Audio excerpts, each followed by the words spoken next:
Newton's universal law of gravitation.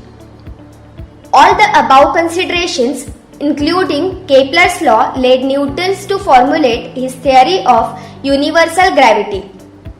According to this theory, every object in the universe attracts every other object with a definite force.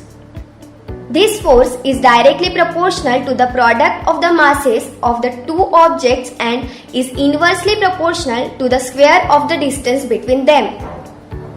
An introduction to scientists. Johannes Kepler was a German astronomer and mathematician. He started working as a helper to the famous astronomer Tycho Brahe in Prague in 1600. After the sudden death of Brahe in 1601, Kepler was appointed as a royal mathematician in his place. Kepler used the observation of planetary position made by Brahe to discover the law of planetary motion. He wrote several books.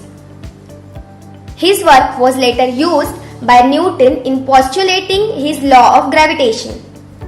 Here is a figure showing two objects with masses m1 and m2 kept at a distance d from each other. Mathematically, the gravitational force of attraction between these two bodies can be written as F is directly proportional to m1 into m2 upon d square, or F is equal to g into m1 into m2 upon d square. Equation 2. Here, g is the constant of proportionality and is called the universal gravitational constant. This law means that if the mass of an object is doubled, the force between the two objects also doubles. Also, if the distance is doubled, the force decreases by the factor of 4. If the two bodies are spherical, the direction of the force is always along the line joining the centers of two bodies, and the distance between the centers is taken to be d.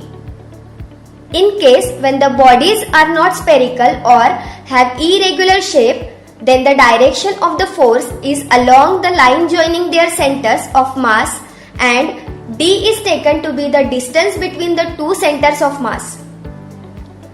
From this, equation 2 becomes F is directly proportional to m1 into m2 upon d square, or F is equal to g into m1 into m2 upon d square. Equation 2. It can be seen that the value of g is gravitational force acting between two unit masses kept at a unit distance away from each other. Thus, in SI unit, the value of g is equal to gravitational force between two masses of 1 kg kept at 1 meter apart. The center of mass of an object is the point inside or outside the object at which the total mass of the object can be assumed to be concentrated. The center of mass of a spherical object having uniform density is at its geometrical center. The center of mass of any object having uniform density is at its centroid.